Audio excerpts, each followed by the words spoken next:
April 14 ಇದು ಕೇವಲ ಒಂದು ದಿನಾಂಕವಲ್ಲ, ಇದು ಕೋಟ್ಯಾಂತರ ಜನರಿಗೆ ಮಾನವೀಯತೆಯ ಹಕ್ಕನ್ನು ನೀಡಿದ ವ್ಯಕ್ತಿಯ ಜನ್ಮದಿನವಾಗಿದೆ. ಈ ದೇಶದಲ್ಲಿ ಜನರನ್ನು ದೇವಸ್ಥಾನಗಳಿಗೆ ಪ್ರವೇಶಿಸದಂತೆ ತಡೆಯಲಾಗುತ್ತಿತ್ತು ಮತ್ತು ಶಿಕ್ಷಣವು ಕೆಲವೇ ಜನರ ಸ್ವತ್ತಾಗಿತ್ತು. ಸಮಾನತೆಯು ಕೇವಲ ಕನಸಾಗಿದ್ದಾಗ ಒಬ್ಬ ಬಾಲಕ ನಿರ್ಧರಿಸಿದ, ನಾನು ಓದುತ್ತೇನೆ ಮತ್ತು ಈ ವ್ಯವಸ್ಥೆಯನ್ನು ಬದಲಾಯಿಸುತ್ತೇನೆ ಎಂದು. ಅದೇ ಬಾಲಕ ಮುಂದೆ ಭಾರತದ ಸಂವಿಧಾನವನ್ನು ರಚಿಸಿದ. ಅವರೇ ಡಾಕ್ಟರ್ ಬಾಬಾ ಸಾಹೇಬ್ ಅಂಬೇಡ್ಕರ್. ಅವರು ಕೇವಲ ಪುಸ್ತಕವನ್ನಷ್ಟೇ ಬರೆಯಲಿಲ್ಲ, ಎಂದಿಗೂ ಮನುಷ್ಯರೆಂದು ಪರಿಗಣಿಸಲ್ಪಡದ ಕೋಟ್ಯಾಂತರ ಜನರ ಭವಿಷ್ಯವನ್ನು ಬರೆದರು. ಅವರು ಕಾರ್ಮಿಕರ ಕೆಲಸದ ಅವಧಿಯನ್ನು 12 ಗಂಟೆಗಳಿಂದ 8 ಗಂಟೆಗಳಿಗೆ ಇಳಿಸಿದರು, ಮಹಿಳೆಯರ ಹಕ್ಕುಗಳಿಗಾಗಿ ಹೋರಾಡಿದರು ಮತ್ತು ಈ ದೇಶಕ್ಕೆ ಅಂತಹ ಸಂವಿಧಾನವನ್ನು ನೀಡಿದರು ಅಲ್ಲಿ ಪ್ರತಿಯೊಬ್ಬ ನಾಗರಿಕನೂ ಸಮಾನನಾಗಿದ್ದಾನೆ. ಇಂದು ನಾವು ಪ್ರಶ್ನೆಗಳನ್ನು ಕೇಳಲು, ಓದಲು ಮತ್ತು ಬರೆಯಲು ಮತ್ತು ನಮ್ಮ ಹಕ್ಕುಗಳ ಬಗ್ಗೆ ಮಾತನಾಡಲು ಸಾಧ್ಯವಾಗುತ್ತಿದ್ದರೆ ಅದರ ಹಿಂದೆ ಇರುವುದು ಒಂದೇ ಹೆಸರು, ಬಾಬಾ ಸಾಹೇಬ್. ನಮಸ್ಕಾರ ಸ್ನೇಹಿತರೆ, ಹಾರ್ಟ್ ಬೀಟ್ಸ್ ಕನ್ನಡ ಚಾನೆಲ್ಗೆ ಸ್ವಾಗತ.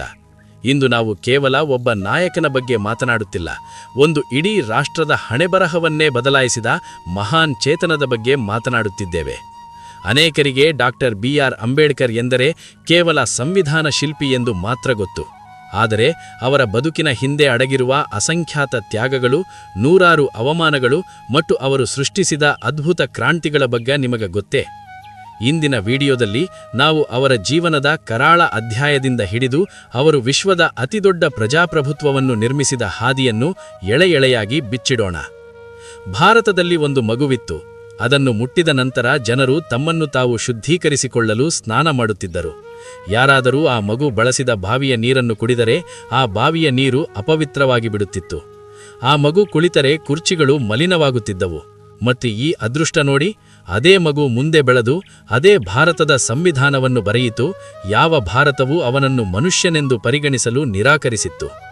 ಆ ಮಗು ಬೇರೆ ಯಾರೂ ಅಲ್ಲ, ಅವರು ಭಾರತ ರತ್ನ ಡಾಕ್ಟರ್ ಭೀಮ್ರಾವ್ ರಾಮ್ಜಿ ಅಂಬೇಡ್ಕರ್. 14 ಏಪ್ರಿಲ್ 1891 ಮಧ್ಯಪ್ರದೇಶದ ಮೌನಲ್ಲಿ ಒಂದು ಮಗುವಿನ ಜನನವಾಯಿತು. ಹೆಸರು ಭೀಮ್ರಾವ್ ರಾಮ್ಜಿ ಅಂಬೇಡ್ಕರ್. ಮನೆಯಲ್ಲಿ ಓದಿನ ವಾತಾವರಣವಿತ್ತು, ಎಲ್ಲವೂ ಸರಿಯಿತ್ತು. ಆದರೆ ಒಂದು ವಿಷಯ ಯಾವಾಗಲೂ ಜೊತೆಯಲ್ಲೇ ಇತ್ತು, ಅದೇ ಜಾತಿ. ಮಹಾರ್ ಜಾತಿ, ಸಮಾಜದ ಅತ್ಯಂತ ಕೆಳವರ್ಗ.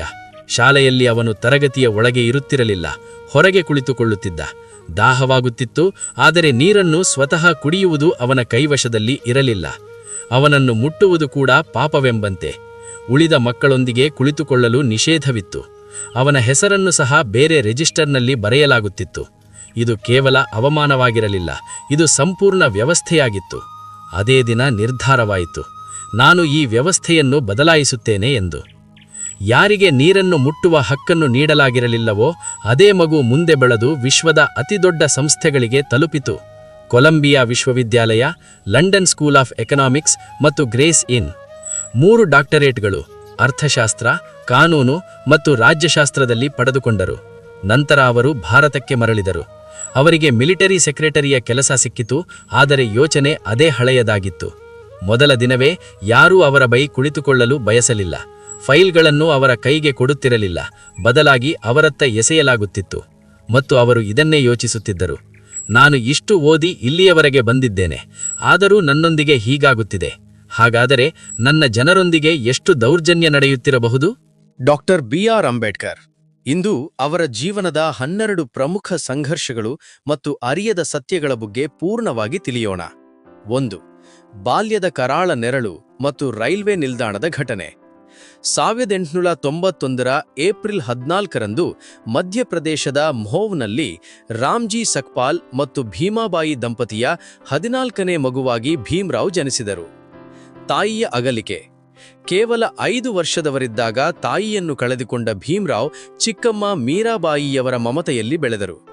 1901ರ ಆ ಘಟನೆ.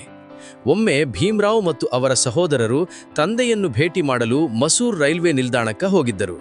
ಅವರು ಮಹಾರ್ ಜಾತಿಯವರು ಎಂದು ತಿಳಿದ ತಕ್ಷಣ ಅಲ್ಲಿಯವರೆಗೆ ನಗುನಗುತ್ತಾ ಮಾತನಾಡುತ್ತಿದ್ದ ಸ್ಟೇಷನ್ ಮಾಸ್ಟರ್ ಮುಖ ಬದಲಾಯಿತು.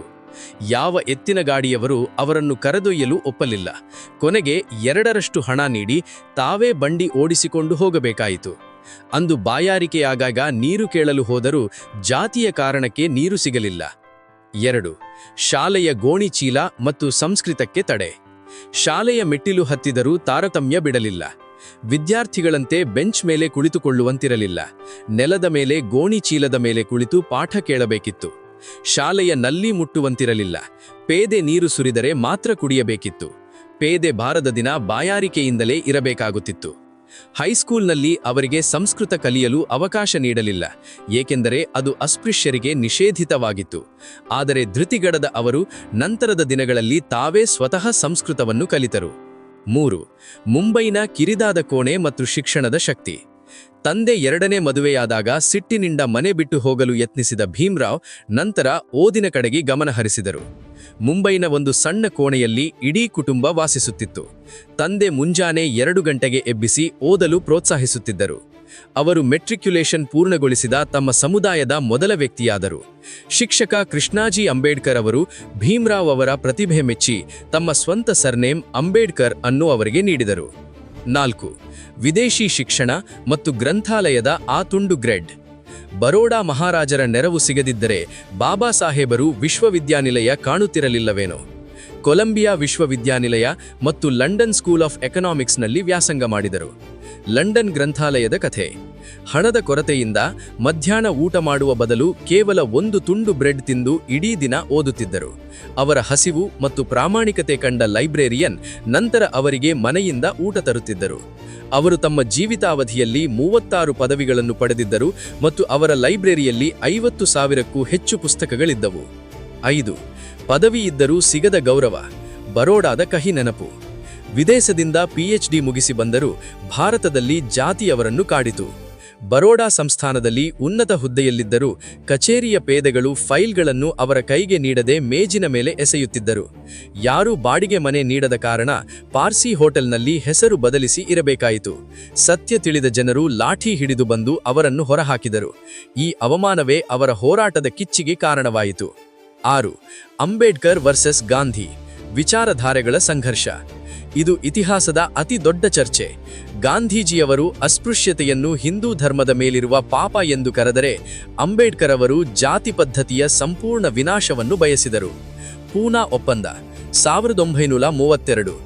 ದಲಿತರಿಗೆ ಪ್ರತ್ಯೇಕ ಮತಕ್ಷೇತ್ರ ಬೇಕೆಂದು ಅಂಬೇಡ್ಕರ್ ಒತ್ತಿದಾಗ ಗಾಂಧೀಜಿಯವರು ಉಪವಾಸ ಸತ್ಯಾಗ್ರಹ ಮಾಡಿದರು. ಗಾಂಧೀಜಿಯವರ ಪ್ರಾಣ ಉಳಿಸಲು ಅಂಬೇಡ್ಕರ್ ಅನಿವಾರ್ಯವಾಗಿ ಪೂನಾ ಒಪ್ಪಂದಕ್ಕೆ ಸಹಿ ಹಾಕಿದರು. ಇಲ್ಲಿಂದಲೇ ಮೀಸಲಾತಿ ವ್ಯವಸ್ಥೆಯ ರೂಪುರೇಷೆ ಆರಂಭವಾಯಿತು. 7. ಮೌನಕ್ಕೆ ಧ್ವನಿಯಾದ ಮೂಕನಾಯಕ ಮತ್ತು ಚಳುವಳಿಗಳು. ಮೂಕನಾಯಕ 1920ರಲ್ಲಿ ಅವರು ದಲಿತರ ಧ್ವನಿಯಾಗಿ ಈ ಪತ್ರಿಕೆಯನ್ನು ಆರಂಭಿಸಿದರು. ಮಹಾಡ್ ಸತ್ಯಾಗ್ರಹ 1927. ಸಾರ್ವಜನಿಕ ಕೆರೆಯಲ್ಲಿ ನೀರು ಕುಡಿಯುವ ಹಕ್ಕಿಗಾಗಿ ಹೋರಾಡಿದರು. ಮನುಸ್ಮೃತಿ ದಹನ. ಜಾತಿ ತಾರತಮ್ಯದ ನಿಯಮಗಳ ವಿರುದ್ಧದ ಸಂಕೇತವಾಗಿ ಮನುಸ್ಮೃತಿಯನ್ನು ಸುಟ್ಟು ಹಾಕಿದರು. 8. ಆರ್ಥಿಕ ಕೊಡುಗೆ ಮತ್ತು ಸಂವಿಧಾನ ರಚನೆ. ಇಂದು ನಾವು ಬಳಸುವ ಹಣವನ್ನು ನಿಯಂತ್ರಿಸುವ ಭಾರತೀಯ ರಿಸರ್ವ್ ಬ್ಯಾಂಕ್ ಸ್ಥಾಪನೆಯಾಗಿದ್ದು ಅಂಬೇಡ್ಕರ್ ಅವರು ಮಂಡಿಸಿದ the problem of the rupee ಎಂಬ ಪ್ರಬಂಧದ ಆಧಾರದ ಮೇಲೆ. ಸಂವಿಧಾನ ಶಿಲ್ಪಿ. ಸ್ವತಂತ್ರ ಭಾರತದ ಮೊದಲ ಕಾನೂನು ಮಂತ್ರಿಯಾಗಿ ವಿಶ್ವದ ಶ್ರೇಷ್ಠ ಸಂವಿಧಾನವನ್ನು ಬರೆದು ಪ್ರತಿ ಭಾರತೀಯನಿಗೂ ಸಮಾನತೆ ಮತ್ತು ಸ್ವಾತಂತ್ರ್ಯವನ್ನು ನೀಡಿದರು. 9.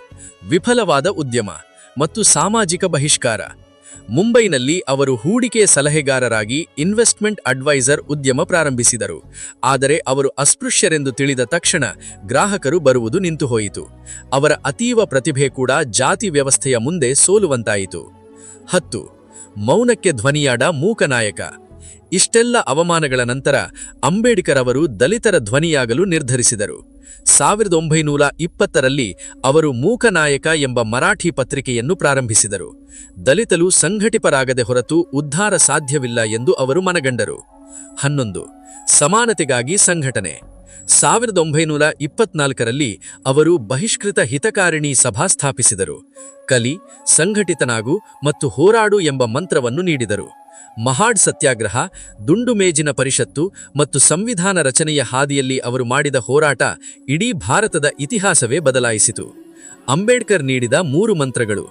ಬಾಬಾ ಸಾಹೇಬರು ನಮಗೆ 3 ಮಹತ್ವದ ಮಂತ್ರಗಳನ್ನು ನೀಡಿದ್ದಾರೆ. ಕಲಿ, ಎಜುಕೇಟ್, ಶಿಕ್ಷಣವೇ ಎಲ್ಲ ಸಮಸ್ಯೆಗಳಿಗೆ ಪರಿಹಾರ. ಸಂಘಟಿತನಾಗು, ಆರ್ಗನೈಸ್, ಒಗ್ಗಟ್ಟಿನಲ್ಲಿ ಬಲವಿದೆ. ಹೋರಾಡು, ಆಜಿಟೇಟ್, ಅನ್ಯಾಯದ ವಿರುದ್ಧ ಧ್ವನಿ ಎತ್ತುವುದನ್ನು ನಿಲ್ಲಿಸಬೇಡಿ. ಬಿ.ಆರ್. ಅಂಬೇಡ್ಕರ್ ಕೇವಲ ಸಂವಿಧಾನ ಶಿಲ್ಪಿಯಷ್ಟೇ ಆಗಿರಲಿಲ್ಲ, ಮಹಿಳೆಯರ ಪಾಲಿನ ಧ್ರುವತಾರೆ. ಬಾಬಾ ಸಾಹೇಬರು ಮಹಿಳಾ ಹಕ್ಕುಗಳಿಗಾಗಿ ಹೋರಾಡಿದ ಭಾರತದ ಮೊದಲ ಪ್ರಮುಖ ನಾಯಕರು. 1951ರಲ್ಲಿ ಅವರು ಮಂಡಿಸಿದ ಹಿಂದೂ ಕೋಡ್ ಬಿಲ್ ಅನ್ನು ಅಂದು ಅನೇಕರು ವಿರೋಧಿಸಿದ್ದರು. ಆದರೆ ಅಂಬೇಡ್ಕರ್ ಅವರು ದೃಢವಾಗಿ ನಿಂತಿದ್ದರು. ಆಸ್ತಿ ಹಕ್ಕು. ಮಹಿಳೆಯರಿಗೆ ಪುರುಷರಷ್ಟೇ ಆಸ್ತಿಯ ಹಕ್ಕು ಸಿಗಬೇಕು ಎಂಬುದು ಅವರ ಆಶಯವಾಗಿತ್ತು. ವಿಚ್ಛೇದನ ಹಕ್ಕು. ಮಹಿಳೆ ತನ್ನ ಮೇಲಾಗುವ ಅನ್ಯಾಯನ ವಿರುದ್ಧ ಧ್ವನಿ ಎತ್ತಿ ವಿಚ್ಛೇದನ ಪಡೆಯುವ ಹಕ್ಕನ್ನು ಪ್ರತಿಪಾದಿಸಿದರು. ಇಂದು ಭಾರತದ ಮಹಿಳೆಯರು ಅನುಭವಿಸುತ್ತಿರುವ ಅನೇಕ ಹಕ್ಕುಗಳ ಅಡಿಪಾಯ ಅಂದು ಅಂಬೇಡ್ಕರ್ ಅವರು ಹಾಕಿದ ಹೋರಾಟದಲ್ಲಿ ಅಡಗಿದೆ. 2. ಆರ್ಥಿಕ ದಾರ್ಶನಿಕ. ಆರ್.ಬಿ.ಐ. ಸ್ಥಾಪನೆ. ನಮ್ಮ ಭಾರತದ ಆರ್ಥಿಕತೆಯ ಬೆನ್ನೆಲುಬಾದ Reserve Bank of India RBI. ಸ್ಥಾಪನೆಯಾಗಿದ್ದು ಬಾಬಾ ಸಾಹೇಬರ ಸಂಶೋಧನಾ ಪ್ರಬಂಧದ ಆಧಾರದ ಮೇಲೆ. 1923ರಲ್ಲಿ ಅವರು ಬರೆದ the problem of the rupee ಎಂಬ ಪುಸ್ತಕ ಬ್ರಿಟಿಷರಿಗೆ ಭಾರತದ ಹಣಕಾಸು ವ್ಯವಸ್ಥೆಯನ್ನು ಅರ್ಥಮಾಡಿಕೊಳ್ಳುವ ದಾರಿಯನ್ನು ತೋರಿಸಿಕೊಟ್ಟಿತು. ಅವರು ಕೇವಲ ಸಮಾಜ ಸುಧಾರಕರಲ್ಲ, ಒಬ್ಬ ಮಹಾನ್ ಅರ್ಥಶಾಸ್ತ್ರಜ್ಞ ಕೂಡ ಹೌದು. 3. ಪೂನಾ ಒಪ್ಪಂದದ ಒಳಗಿನ ಕಹಿ ಸತ್ಯ. ಗಾಂಧೀಜಿ ಮತ್ತು ಅಂಬೇಡ್ಕರ್ ನಡುವಿನ ಸಂಘರ್ಷ ಕೇವಲ ಇಬ್ಬರು ವ್ಯಕ್ತಿಗಳ ನಡುವಿನದಲ್ಲ, ಅದು 2 ವಿಚಾರಗಳ ನಡುವಿನ ಸಮರ. ದಲಿತರಿಗೆ ಪ್ರತ್ಯೇಕ ಮತಕ್ಷೇತ್ರ ಸಿಗಬೇಕೆಂದು ಅಂಬೇಡ್ಕರ್ ಹಠ ಹಿಡಿದಿದ್ದರು. ಅಂದು ಅವರು ಗಾಂಧೀಜಿಯವರ ಒತ್ತಡಕ್ಕೆ ಮಣಿದು ಪೂನಾ ಒಪ್ಪಂದಕ್ಕೆ ಸಹಿ ಹಾಕಿದರು. ಆದರೆ ಅವರು ಆ ಸಮಯದಲ್ಲಿ ಅತ್ತಿದ್ದ ಕಣ್ಣೀರು ದೇಶದ ಇತಿಹಾಸದಲ್ಲಿ ಒಂದು ನೋವಿನ ಕ್ಷಣ. ಆದರೂ ಆ ಒಪ್ಪಂದದ ಮೂಲಕವೇ ಅವರು ದಲಿತರಿಗೆ ಮೀಸಲಾತಿಯನ್ನು ಖಚಿತಪಡಿಸಿಕೊಂಡರು. ಅದು ಅವರ ದೂರದೃಷ್ಟಿಯಾಗಿತ್ತು. 4. 50,000 ಪುಸ್ತಕಗಳ ಸಾಮ್ರಾಜ್ಯ. ಬಾಬಾ ಸಾಹೇಬರ ವೈಯಕ್ತಿಕ ಲೈಬ್ರರಿಯಲ್ಲಿ 50,000ಕ್ಕೂ ಹೆಚ್ಚು ಪುಸ್ತಕಗಳಿದ್ದವು. ಅವರ ಜೀವನದ ಉದ್ದಕ್ಕೂ ಅವರು ಪುಸ್ತಕಗಳನ್ನು ಓದುತ್ತಲೇ ಕಳೆದರು. ನನಗೆ ಪುಸ್ತಕಗಳೇ ನನ್ನ ಆಸ್ತಿ ಎಂದು ಅವರು ಹೇಳುತ್ತಿದ್ದರು. ಆ ಜ್ಞಾನವೇ ಅವರನ್ನು ಭಾರತದ ಸಂವಿಧಾನವನ್ನು ರಚಿಸುವಷ್ಟು ಸಮರ್ಥರನ್ನಾಗಿ ಮಾಡಿದ್ದು. 5. ಧರ್ಮ ಪರಿವರ್ತನೆಯ ಹಿಂದಿನ ಉದ್ದೇಶ. 1956ರಲ್ಲಿ ಅವರು ಲಕ್ಷಾಂತರ ಜನರೊಂದಿಗೆ ಬೌದ್ಧ ಧರ್ಮವನ್ನು ಸ್ವೀಕರಿಸಿದರು. ಯಾಕೆ?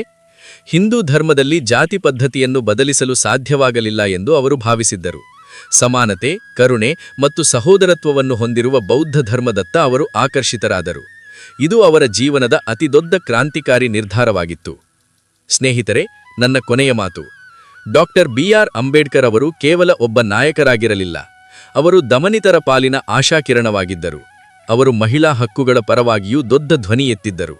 ಅವರ ಜೀವನವು ನಮಗೆ ಕಲಿಸುವುದು ಒಂದೇ: ಕಷ್ಟಗಳು ಎಷ್ಟೇ ದೊಡ್ಡವಿದ್ದರೂ ಶಿಕ್ಷಣ ಮತ್ತು ದೃಢ ಸಂಕಲ್ಪದಿಂದ ಜಗತ್ತನ್ನೇ ಬದಲಿಸಬಹುದು. ಅಂತಹ ಮಹಾನ್ ಚೇತನಕ್ಕೆ ನಮ್ಮ ನಮನಗಳು. ಬಾಬಾ ಸಾಹೇಬ್ ಅಂಬೇಡ್ಕರ್ ಅವರು ಬರೆದ ಸಂವಿಧಾನವು ಇಂದು ನಮಗೆ ನೀಡುತ್ತಿರುವ ಹಕ್ಕುಗಳೇ ನಮ್ಮ ನಿಜವಾದ ರಕ್ಷಕ. ಅವರು ಕೇವಲ ಒಂದು ಜಾತಿಗೆ ಸೀಮಿತವಾದವರಲ್ಲ, ಅವರು ಇಡೀ ಭಾರತೀಯ ಪ್ರಜಾಪ್ರಭುತ್ವದ ಅಡಿಪಾಯ. ಇಂದಿನ ದಿನದಲ್ಲಿ ನಾವು ಅವರ ಜಯಂತಿಯನ್ನು ಆಚರಿಸುವಾಗ ನಾವು ಕೇವಲ ಅವರ ಫೋಟೋಗೆ ಹೂವಿನ ಹಾರ ಹಾಕುವುದು ಮಾತ್ರವಲ್ಲ, ಅವರ ವಿಚಾರಗಳನ್ನು ಓದಬೇಕು, ಅಳವಡಿಸಿಕೊಳ್ಳಬೇಕು. ಗೆಳೆಯರೇ, ಬಾಬಾ ಸಾಹೇಬ್ ಅಂಬೇಡ್ಕರ್ ಅವರು ಕೇವಲ ಒಂದು ಜಾತಿಗೆ ಸೀಮಿತವಾದವರಲ್ಲ, ಅವರು ಇಡೀ ಮಾನವ ಕುಲದ ಪ್ರೇರಣೆ. ಬಾಬಾ ಸಾಹೇಬರ ಜೀವನದ ಯಾವ ಅಂಶ ನಿಮಗೆ ಹೆಚ್ಚು ಸ್ಫೂರ್ತಿ ನೀಡುತ್ತದೆ? ಕಮೆಂಟ್ ಬಾಕ್ಸ್ನಲ್ಲಿ ತಿಳಿಸಿ ಮತ್ತು ಜೈ ಭೀಮ್ ಎಂದು ಟೈಪ್ ಮಾಡಿ. ನಮ್ಮ ಪ್ರಯತ್ನ ಇಷ್ಟವಾಗಿದ್ದರೆ ದಯವಿಟ್ಟು ವಿಡಿಯೋ ಲೈಕ್ ಮಾಡಿ, ಸಬ್ಸ್ಕ್ರೈಬ್ ಮಾಡಿ ಮತ್ತು ನಿಮ್ಮ ಸ್ನೇಹಿತರೊಂದಿಗೆ ಹಂಚಿಕೊಳ್ಳಿ. ಇಷ್ಟೊತ್ತು ನಿಮ್ಮ ಅಮೂಲ್ಯವಾದ ಸಮಯ ನೀಡಿದ್ದಕ್ಕೆ ನನ್ನ ಪ್ರೀತಿಯ ಎಲ್ಲಾ ವೀಕ್ಷಕರಿಗೆ ಧನ್ಯವಾದಗಳು. Thanks to all.